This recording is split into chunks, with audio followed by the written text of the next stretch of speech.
இளைஞனே, நீ யார் என்றால் சொல்லுகிறேன்.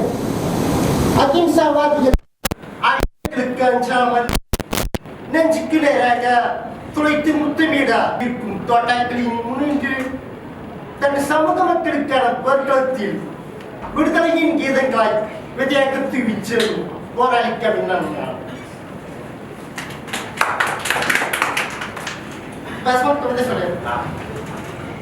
நடிகர்களின் வரலாறு என் வீட்டின் மூலையில் இப்போதும் இருக்கிறது. உன்னையே வட்டமிட்டபடி தெரிந்த அந்த மிதிவண்டி பொழுது படிந்து ஒரு மழைநீரில் 5 ஆண்டுகளுக்கு முன்பு கோயிலுக்கு வெளியே கொடுத்த கூட இப்போதும் இருக்கிறது. அலங்கோலமாய் அருகே அவர் கொண்டு பயணித்த அந்த பேருந்து இருக்கை இப்போதும் இருக்கிறது.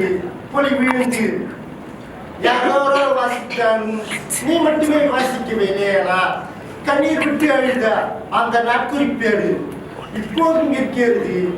ஈரம் உலராமல் காத்திருந்த பேருந்து நிறுத்தங்கள் காயப்பட்டு கற்கின்றன. கவனிப்பார் யாருமின்றி அடிக்கடி பேசி தெரிந்த அந்த பள்ளிக்கூட புளிய மரம் இப்போதும் இருக்கிறது. இழைத்தும் இலையிடிந்தும் யாரோ கடவுளை பார்ப்பதாய் கனவு தெரிந்து கொண்டிருக்க ஒருவரை ஒருவர் ஓரக்கண்ணால் பார்த்துக் கொண்டிருந்த அந்த தேவாலய பிடித்து முற்றும் வேறொருவர்களால் ஆக்கிரமிக்கப்பட்டிருக்கிறது. காலத்தின் கட்டாயமாய் இப்படியாக உனக்கும் எனக்கும் மனவைகள் எல்லாம் வரலாறாகிவிட்டன.